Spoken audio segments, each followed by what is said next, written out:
All right, I want to thank everybody for joining us today. Again, my name is Wesley Boudreau, one of the financial advisors here with the Retirement Group, now part of Wealth Enhancement Group.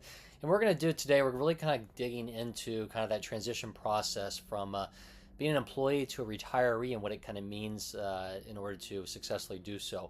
Some different things to look at as far as the tax planning strategies, different ways to manage your budget, expenses, how to actually withdraw from your accounts in a tax favorable standpoint. We'll go over some of these high level, but as always, the best option is to give us a call to dig into your specific situation one-on-one to get into more details. So let's jump in, look at utilizing income first and foremost. We've got the what we used to call the three-legged stool, really kind of four-legged stool or two-legged stool, depending upon your situation. But that old school three-legged stool was three sources of income: your Social Security, your pension, and your savings from from your 401k or other savings built up. Now, unfortunately, a lot of individuals in the last 20 years have lost or don't have options for that pension, so they're on that wobbly stool now. So that needs to be made up by either excess savings you have in your 401k account, maybe excess savings outside of that, like a brokerage account, just increased savings in general, or it could be job earnings. You may decide to work part-time in retirement because maybe you need that money, or maybe you just find enjoyment out of it. You retired from the full-time job and get bored and find something else that you need to do. So we need to kind of juggle those different sources. Obviously, with Social Security, that's kind of the core. Everybody should be getting that. You have the option to choose between 62 and 70. We can go through the entire options on how to defer that and what the pros and cons are. And then your savings account, your 401k, others. If you have questions on that, let us know. We can also get into the appropriate diversification strategy and also how to tap into that appropriately and set up an income stream. Now, as far as utilizing income sources, again, I'm going to touch on some of these high level. Doesn't mean this is going to be for everybody, but you do want to make sure you optimize those Social Security benefits first and foremost. That is for everybody. Again, like I mentioned, between 62 and 70. If you're married, there's also that double aspect as far as when to pull the trigger, whether you wait till full retirement age for both of you, early 62 for both of you, one full retirement age, one deferring to 70. There's a lot of different options that we can run through and give you kind of the ins and outs and the best bang for your buck out of that. You may explore part-time work. It may be because it's a necessity. Maybe you've retired and you realize that things have gotten more expensive than you expected, or your spending's higher, and you may need to go out and get some work for some additional income. Or again, like I said before, it may just be for pure enjoyment. You may have retired and found yourself bored, or realize you've maybe lost your identity because that's what you like to do. So you go out there and you work part-time for enjoyment, but also get that additional benefit there as far as income. Whether you need that or not, you can defer that. So if you're still working, you can still make some Roth contributions if you're working part-time. And again, that's going to be, whether you go and consult, whether you get a full-time job, whether you go work at the hardware store, or whatever it may be that brings you enjoyment and potentially also income. And then not everybody's gonna have the option, but you may find yourself having excess rooms or excess inventory for real estate. If you decide you need some additional income, you may potentially rent that out. Whether it be you've got an old house that you want to rent out, or whether it be you want to rent out a room or something like that. Obviously, we'd say be very careful in that process. But I do have clients that have been able to do that and do the Airbnb thing and get some additional income simply by renting out an extra room in their house, because they have instead of downsizing, where they've gone from that 4 or 5 bedroom house that they had all the kids they raised in, they still have that, and they've got the ability to rent out a portion of it if they desire or need to consistently, or maybe for special occasions. Now, as far as the biggest aspect that we run into a failed retirement income plan, is going to be centered around that specific budget and what you're actually spending. Again, we can't do anything more than what you tell us as far as the figures coming in. So everything centers around that budget, and you want to be very careful and conservative about that. If you come to me and say, "Hey, Wesley, I think I'm spending $5,000 a month," I'm going to push back and say, we don't want to think. We want to have a better idea of what you're spending. And so a lot of times that means starting early, maybe 2 years out of retirement, starting to budget better to make sure you do keep track of your spending and put yourself on a fixed budget so that transition is not that hard as you move into retirement. But I'll also tell you, if you say, 5,000 example, we'll want to look at everything line by line to figure out, okay, what's essential expenses, what are discretionary spending, what could potentially be cut back if you need to, what's going to go up with inflation. So for instance, of that 5,000 example, It may be that 1,500 of that is your mortgage, but it may be of that 1,500, maybe only 1,000 is principal and interest, which is going to eventually fall off at some point, and there's no inflation there. But the rest, like taxes and insurance, is going to continue to go up with inflation as well. So we got to kind of budget all those. We can look at different inflationary pressures for things like healthcare versus food and room and board and things of that nature, because again, once you've paid your house, a lot of that inflation may not be as high as what those others would be. And then just make sure you focus on some of those potential cost-cutting strategies if need be. You may take a look at your budget. I can't tell you how many times we've done this, and people have been like, "Oh wow, I didn't realize I was spending that." I should do it myself. I know my wife gets on me. I've got 2 storage units with just things that have overflown, and I can have overgrown, and I can probably streamline that into one or maybe none eventually if we get rid of some different things. But to each their own. Everybody might have something they can look in there and nickel and dime and find some cuts that could be there if they need to do that. In some cases, hopefully you're in good shape. You don't necessarily need to do it, but if you do, you might be able to find that. You also want to make sure you're taking advantage of different tax advantages. There's a lot of different tax advantages to look at, especially in tax planning strategies, especially if you get older. Once you're over 65, there's a higher standard deduction. Now with that big, beautiful bill, there's also the senior bonus we'll talk about here in just a moment. You want to make sure you focus on your tax-efficient withdrawal strategy.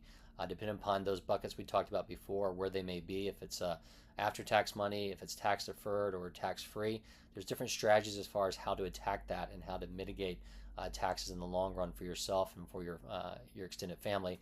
And then state benefits. We work with a lot of people that retire in one state and either move back to their original state or move to a different state to chase the kids. But you need to make sure you understand the ins and outs of those, because we may be talking to somebody in Texas that's looking at retiring and moving to California. Well, that's a big difference as far as state taxes on the two of those. So again, you want to make sure you let us know so we can run that financial plan side by side for you on those options. As far as the senior deduction I talked about, so this, looking at it, is a slightly outdated. This is from 2025, but the senior deduction is for 2025 through 2028. If you're 65 or older, you have the benefit of an extra bonus deduction of up to $6,000 per person, $12,000 for a couple. This is kind of the workaround, if you would, to them saying that they were going to make Social Security tax-free. This is a way to kind of offset the taxes there. So it may make it completely free, or it may make it partially free, or you may even get more than you may even get more than just free Social Security out of it, depending upon your situation. But there is a phase-out limit. Once you are over 75 individual or over 150 joint, then it's going to drop 6% per dollar from there until it zeroes out.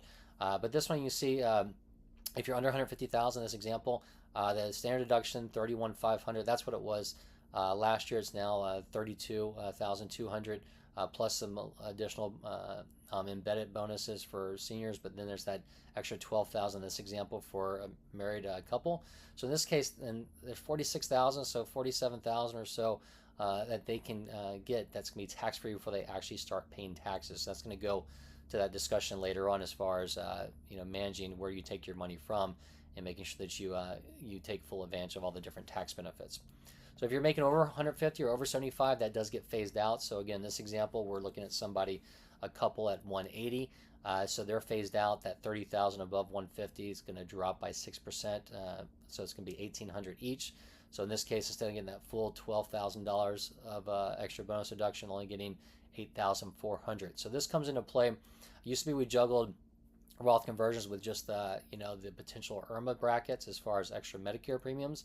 Now we have to juggle them with for these next couple of years with the super senior deduction as well, whether or not you go over a certain threshold and start losing that. So again, even if you think you can do this on your own, it's really beneficial to give us a call so we can walk you through how to do this and how to make sure that you make sure you maximize all these benefits, especially if you're doing Roth conversions and going from one bracket to the next, because that 150 mark is where you get roughly to the you kind of trickle into that 22% bracket for a married couple. Now, as far as the diversification and how to actually attack your accounts for taking money out, it really depends upon where you're looking at and what type of buckets there are. So there's different buckets we have here. There's taxable, which is going to be things like your savings account, your brokerage account, all of your after-tax money.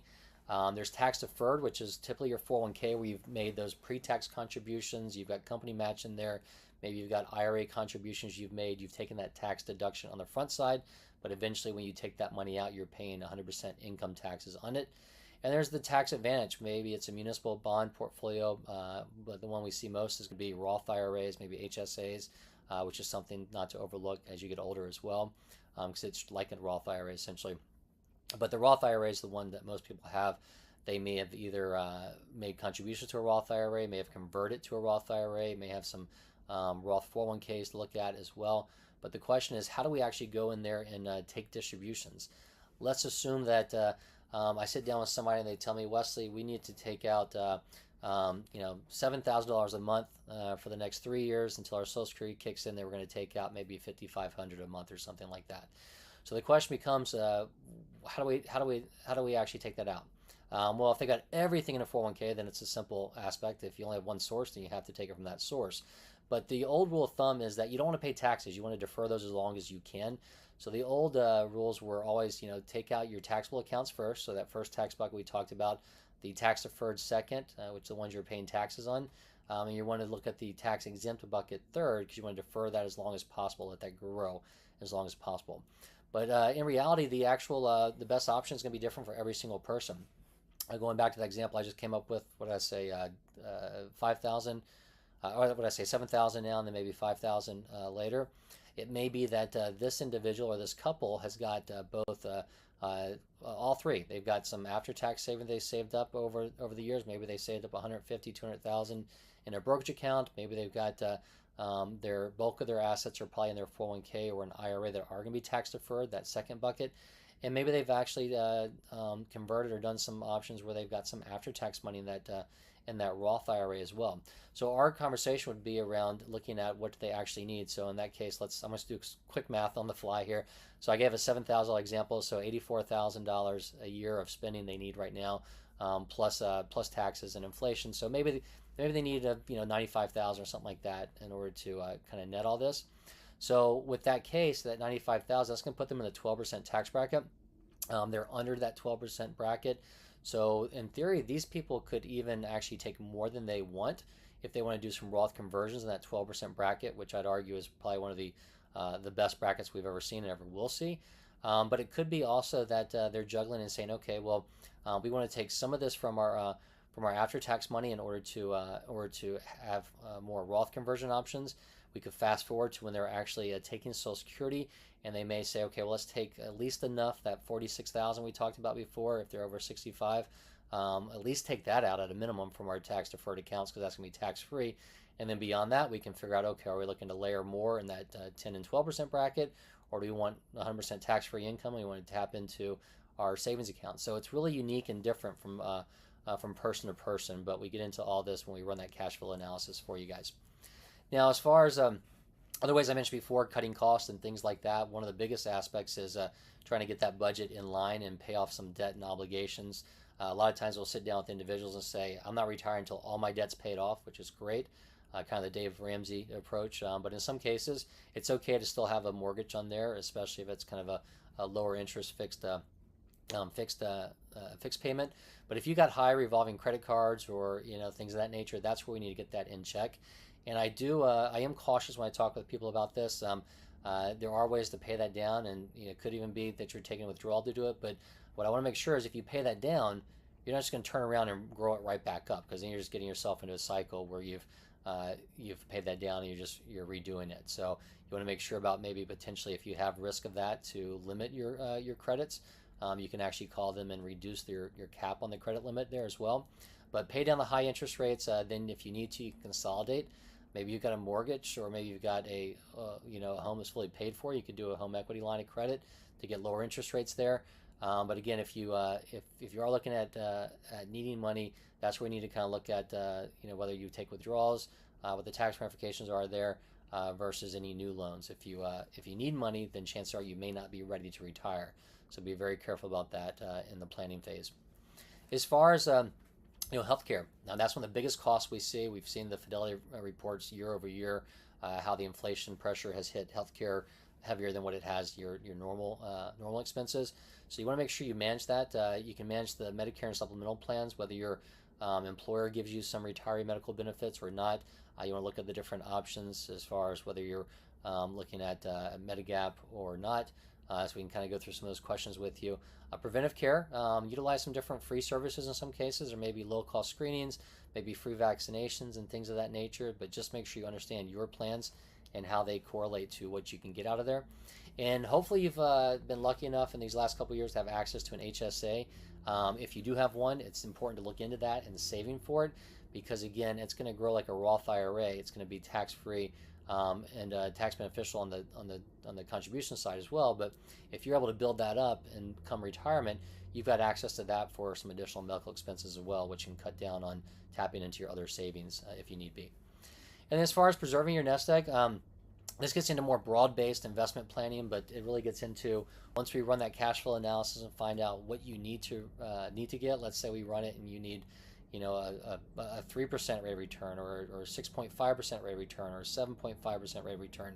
We'll use that to back into what's the best investment vehicle options or combination approach for you with the limited risk. So if that somebody's in that 3% range I mentioned, that's very good, because you have the flexibility to be very conservative or aggressive, and we can go through some different options. But most of us tend to fall in that, trying to get that 5% withdrawal rate on there. So we're looking at trying to get a 6 to 7% rate of return. And our goal is to kind of go through all the options with you, show you choices, and help you determine the best fit. And that fit may change over time as your risk tolerance and your needs change as well. But you want to make sure you're diversified, as far as a diversified portfolio, utilizing stocks, bonds, make sure we focus more value-oriented, companies that are paying dividends. You could focus on other income-generating assets like real estate investment trust, private equity, things of that nature we have access to. You want to make sure you do maintain an emergency fund, build up at least a 6 to 12 month savings, so that way if you need something, you can tap into it. Also, if we have a big market correction, it's not going to make you have a knee-jerk reaction and sell out of everything as well, hopefully. And then ultimately, you do want to guard against scams as well. This has become more and more prevalent over the last couple of years, unfortunately. Personally, I've been through it with some clients. This was early on. One, about probably 4 years ago, had called me saying that they needed to get money to help their grandson who was stuck in jail in Las Vegas. And luckily enough, I was able to help him kind of track down where he was, and we realized it was a scam. Another one recently was, I see this a lot, it's going to be the timeshare scams, where people are trying to help you sell your timeshare, especially if it's a Mexican timeshare. Be very careful about that. We've seen those quite a few times. But also be very diligent about your emails. Don't open up any attachments unless you know it's from somebody that you were expecting it from. And even if it's somebody that looks like it's from Best Buy or from Microsoft, give it a double look and make sure it is something that is legitimate. Now, another way to actually potentially reduce the cost if you need to heading into retirement is downsizing. Myself, we got 5 kids, so eventually we'll have to look at that downsizing option. But a lot of times it may be, selling your home that you raised your family in. You want to downsize to something smaller. Historically, that meant that you're going to be cutting some costs. Nowadays, with the rising real estate market, that may not be the case. So be very careful. You don't want to necessarily downsize into something that's just as expensive or more expensive, especially if you're in a state like Texas where newer construction is going to have higher tax rates and things like that. So be very cautious and be aware of that. You may want to relocate to different states. Maybe you're in California and move to Florida like all the other billionaires are doing, or you want to move to Texas or somewhere else where there's lower income taxes, or you may want to focus on a state we'll show you in a moment that may have state income taxes but maybe not on your retiree benefits. And you could look at shared living. I'm not talking about Golden Girls, but I mean, if you want to move in or have a relative move in with you, that's something we may ponder in the future with my in-laws, where my father-in-law is a good bit older than what my mother-in-law is, and so if you were to go, whether or not she has her sister-in-law move in with her or vice versa, for cost cutting, which they don't necessarily need, but I would argue for us it's just for safety purposes, making sure that there's 2 individuals in that household. So that's something you could weigh as well, if you've got a relative that may want to move in with you, and you guys can cut or share some cost there as well. You also want to make sure you're planning for inflation. Now, obviously, we've seen this in the last couple years. Hopefully, it looks like we're getting it somewhat under control now, but things get more and more expensive.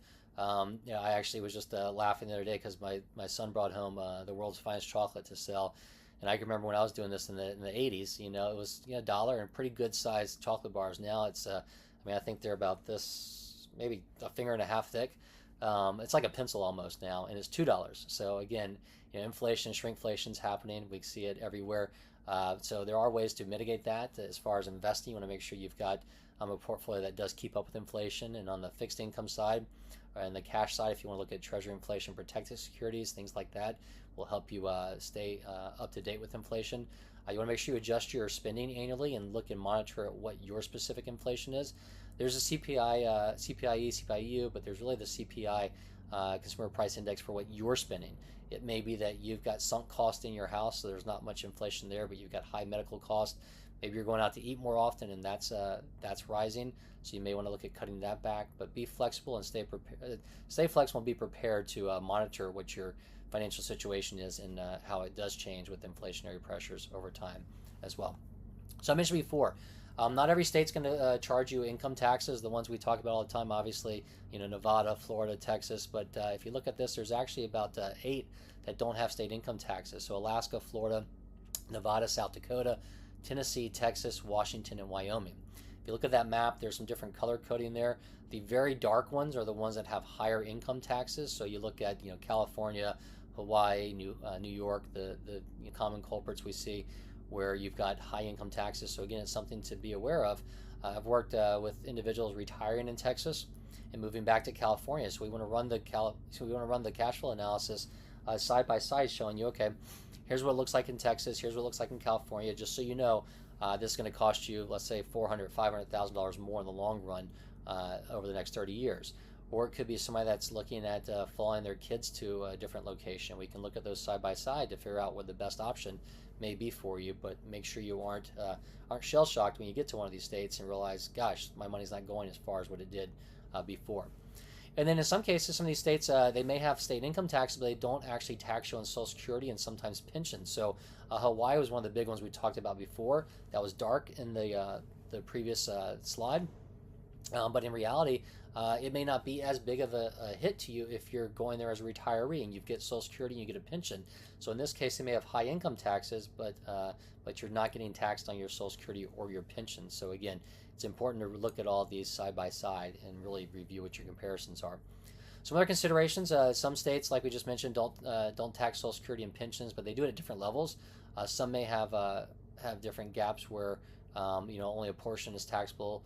Or up to certain limits in some cases like that. Some may be just Social Security, some may be just pensions and not IRAs, or just 401ks. Each state's very unique with all these, so again, if you have questions, you want to review that, we build that into our cash flow analysis. And ultimately, you want to consult a tax advisor. We can walk you through that as well, but if you want, you know, for tax filing purposes, you'll need to work with a CPA, which we can always refer you out to as well.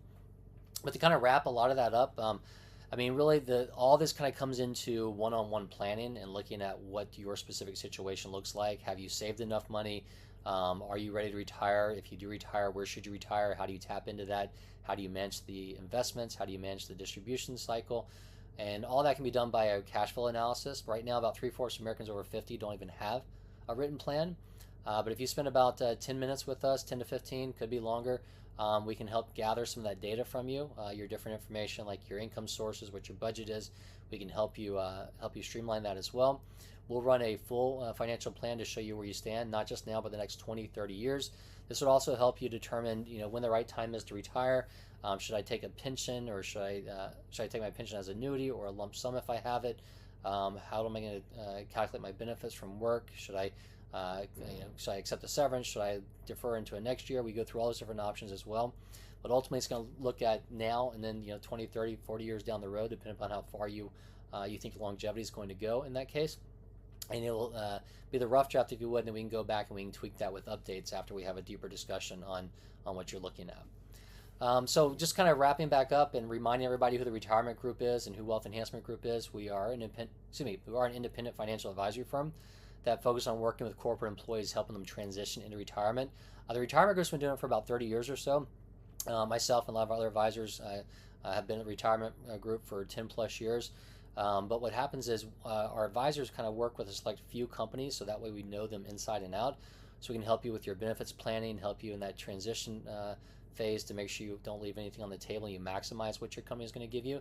And then from there, we help you with the investment strategies, obviously, and help you have a safe, sound retirement. We do have offices across America. With our merger with Wealth Enhancement Group, we got acquired by them a year and a half, 2 years ago, roughly. And the reason we did that is because they've got offices across America. We've got about $130 billion on our management right now, about 165 or more offices across the state. So rest assured, sit down with one of us face to face, we can do that, or we can always do web meetings, phone calls, email, whatever your preference is going to be.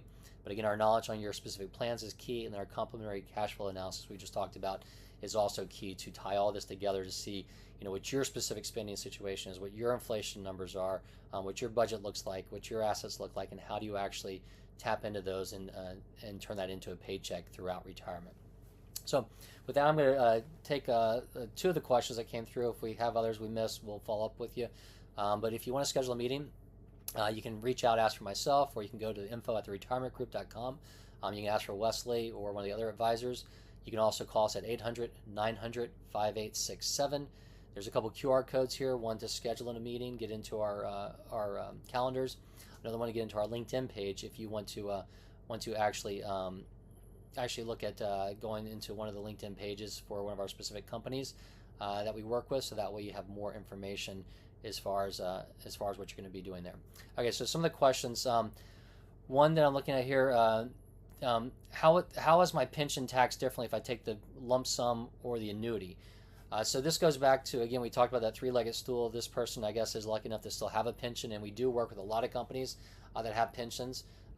So again, and we know those inside and out, so if you have questions, want to review that, we can go through it, and we run that cash flow analysis to show you side by side. We might show you, here's what happens if you take the annuity, here's what happens long term if you take the lump sum, here's what happens if you take a combination or the joint survivor.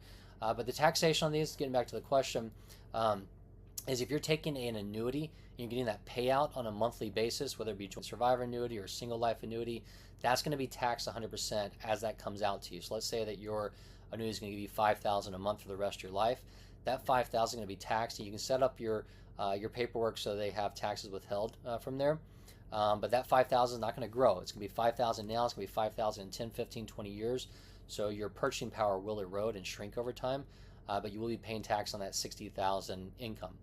Now, if on the flip side they gave you a lump sum, let's pretend that lump sum for simple math was $1 million instead of that $5,000 a month for the rest of your life.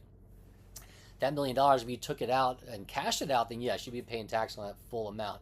Obviously, you don't want to do that, but typically what we're doing is we're going to roll that over to an IRA or even into your 401k, and you're not paying taxes till you physically take that money out. So that rollover, that lump sum, there's no taxes. It's only when you physically pull that money out to yourself. So if you were to go and try and recreate that $5,000 a month paycheck, but you wanted to be able to invest it and have some extra growth, then yeah, when you take that out monthly, that would be taxed just like the pension annuity would be. But if you let that sit there and defer for a couple months or a couple years, you're not paying any taxes whatsoever until you take that out. Again, good question. If you want to go into the ins and outs of that, we can definitely go through that with you. Another question. How do I reduce my RMDs? Okay, I didn't even get into this on this call or on this web meeting, but one of the aspects that you're going to have in distribution phase is going to be your RMD, your required minimum distribution. This is where the IRS essentially comes knocking on the door and says, hey, look, you've had the luxury to defer these taxes for a long time. Now we want you to start taking distributions so we can tax you on it. It used to be at 70.5. They bumped it to 72. Now it's age 73 or 75. If you were born in the 50s, it's age 73. If you're born 1960 or later, it's going to be age 75. So the question again was, how do I reduce those? So a lot of different strategies to do so, but hopefully we're catching you prior to age 73 or 75, and we're going to look at different options like Roth conversions, where we can slowly unwind year by year some of your IRA or 401k money into a Roth, so that way it grows tax-free, and so that way once you hit that RMD age, you've got a lower amount that's forced to have distributions taken on it, and you got the flexibility to pick and choose. Do I want to take money from my IRA above my RMD for tax purposes, or do I want to take it from my Roth? What's beneficial for me? What's beneficial for my beneficiaries down the road? There's other ways. If you're charitable, once you hit your RMD age, if this person's already taking RMDs, there are QCDs, which is a qualified charitable donation or distribution, and you can actually donate up to $110,000 into a charity directly. So that's one way to reduce or even eliminate your RMD if you do not need it. You can also do a portion of this into a charitable remainder trust if you want to. There's also a little getting more unique, but a QLAC, a qualified lifetime annuity credit, I think is what it's called, is a way where you can actually defer RMDs for a portion all the way out into 85 as well. But any question on this, give me a call. And for any question we didn't get to, we'll be happy to follow up with you if you just reach out to us with that information on the screen. And as I said before, maybe I didn't say before, but we do work with a lot of different individual companies. We know your plans inside and out probably, but that doesn't mean we're endorsed or employed by that company. But any question you have on all this information, just simply reach out, give us a call, ask for Wesley or one of the other advisors. We'll be happy to dig into it and help you out. All right, well, thank you, and we hope you have a great day.